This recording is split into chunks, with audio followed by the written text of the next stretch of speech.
Hello, Resurrection. Today is Thursday, October the 15th.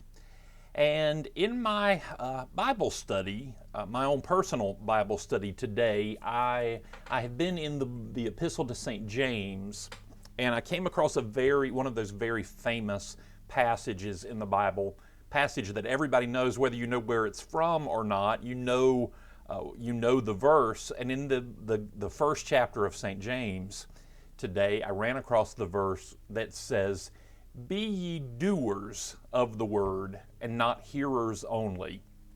And I was glad to run across that verse. It's one of the themes that we preach about all the time at Resurrection. But as is often the case in studying the Holy Scriptures, that one verse that draws your attention one week will not the next, and something that you have read 1,000 times before and passed right through really strikes you. And that's what happened to me this morning as I read my Bible. So I came across a verse only 2 verses before that one in the Epistle of St. James, and I want to share it with you. So this is in the first chapter, and this is the 19th verse. The 22nd verse is, "Be ye doers of the word." But in the 19th verse, this is what the author says. He says, "You have to understand this, my beloved. Let everyone be quick to listen, slow to speak, and slow to anger. For your anger does not produce God's righteousness." It's just one verse. That's it. Why would we be angry? Because that does not do anything to help us in our mission of Christianity, our mission of sharing the good news. So why would I be talking about anger? Well, so the events of this year, everyone is talking about how they have brought about depression and how they've brought about anxiety, and that is certainly true.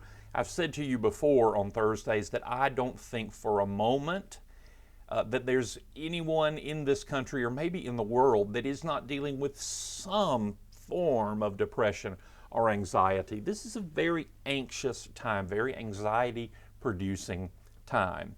But how is it that those things are manifested in our life? How do we express anger and depression? Some people express it in withdrawal, and some people express it in sadness, weepiness. People express it in different ways. I express it in a very different way from that, and from what I understand, this is fairly common in men, but it's not only limited to men, that I express depression and anxiety in my life through anger. That's apparently fairly common in our world. I get angry about things. There was an old radio personality who used to remind his listeners all the time to before you say something, to hold it up to a 3-pronged test. It sounds a little bit like that 3-legged stool that Anglicanism rests on, doesn't it? But before you pop off in anger about something, to hold it up to the test of, is it kind? Is it true? And is it necessary? And if it does not meet those 3 criteria, perhaps it should be left unsaid. Kim has always preached that to our children and to me sometimes too. Chad, is it kind? Is it true? And is it necessary? And if it's not, then probably I should not say it. This old world has got plenty of ugly. It's got plenty of nasty, and it's got plenty of angry. I am every 2 years I get completely fed up with politics. I get inundated with it, and my wagon just fills up. I get very tired of the political inundation by the time we get to through an election cycle. And I think most of you are the same way. I get tired of politics, even in particularly polite years. This year has been anything but polite. The last years have been anything but polite, and and I'm tired. I get very tired. I'm tired of the quarantine as well. I know so many of you are tired of the quarantine. We're tired of bad news. We're just tired. And tired very often leads to exactly what Satan wants it to lead to. Hungry works the same way, by the way. Satan came to Jesus in the wilderness when he was hungry and when he was tired, and also when he was spiritually strong, because Satan doesn't want you spiritually strong.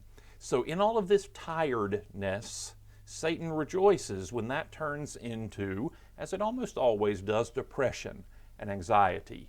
And then if Satan can tweak you into letting that become anger, boy, he's got you there. He's got you. Now, why is it that Satan has you if you're angry? Is it because anger becomes a problem for the salvation of your soul? Well, it's not. Believe on the Lord Jesus Christ and you will be saved. That's what Paul said. Paul and Silas, after the bars broke in their prison cells. And that is all it takes for the salvation of your soul, to believe in the Lord Jesus Christ. But do you know what anger does do?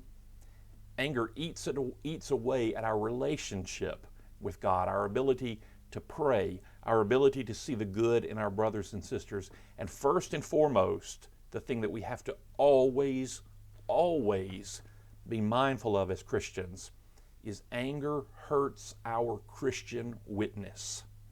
Anger is the thing, nastiness is the thing that lets the world look at us from the outside and you say, see, it's those Christians being nasty again.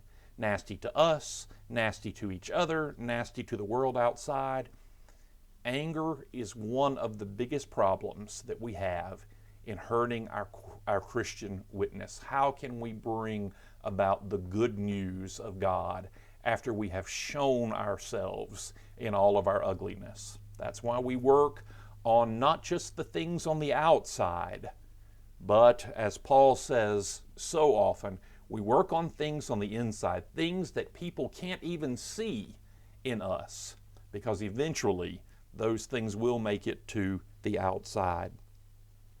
Being nasty hurts our witness, and it hurts our ability to bring about the good news to everyone else. So before I send the nasty email, before I send that, before I snap at the person in the checkout line, before I do all of these things, I have to ask myself those three very important questions.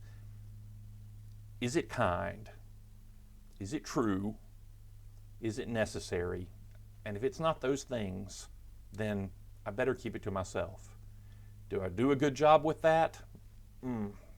Usually not, but I sure am working hard on that.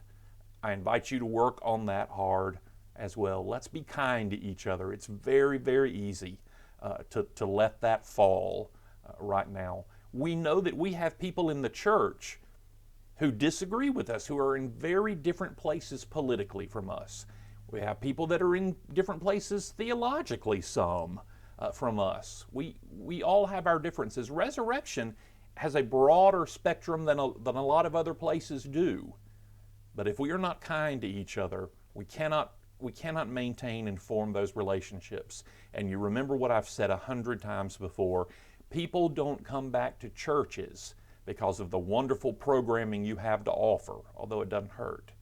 People come back to church because of the relationships that they've made. They start usually by making relationships with the people in the church, which lead to stronger relationships with God. Usually works that way, but not always. Let's remember to maintain those relationships. Y'all give your priest a break. Give your choir members a break. Give your deacon a break. Give your brothers and your sisters in the pew a break. Let's all give each other a break. Let's be slow to anger, quick to listen, and quick to forgive. I love you all very much. Let me give you a few announcements before I go. I want to commend to you something that one of our vestry members, Sally Bancroft Carlson Bancroft, sent to me last week, and it is a collection of, trying to get that centered in the camera there, it's a collection of prayers that are collected from the prayer book in a season of election. And my goodness, just like I've said for the last 2 weeks, that prayer should be our response, not anger, but prayer should be our response in a very contentious election cycle, and for people we agree with and people we vehemently disagree with. So I want to commend this little resource to you. It's from the Forward Movement Forward Movement Publications, and you can find this at forwardmovement.org, and we can actually copy some of these for you. They're in the public domain. We can copy some of them for you and you can pick them up. But they're prayers in an election compiled from the prayer book that come from pages 258, 823, 27, 24, 32, 231, 822, 261, just a whole list of them. And I commend these to you. Prayers for our nation, prayers for the human heart, prayers for those who influence public opinion, prayer for our own work for the common good, prayers for elections, prayers for direction from God. This is a great little resource, and I'm happy to share that with you. Thanks, Sally, for that so much.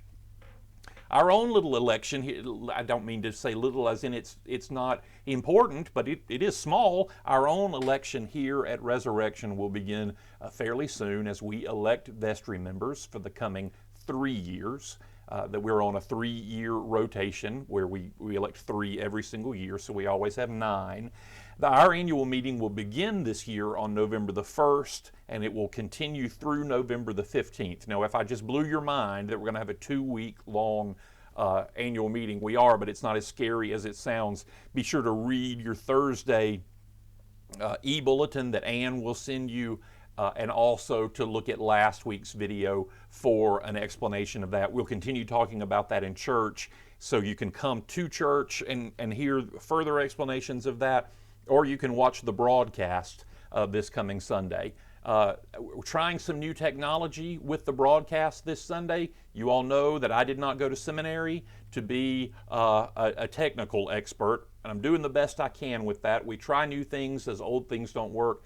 I think I have the audio problem fixed this week, but I'm doing this by myself, so just doing the best I can.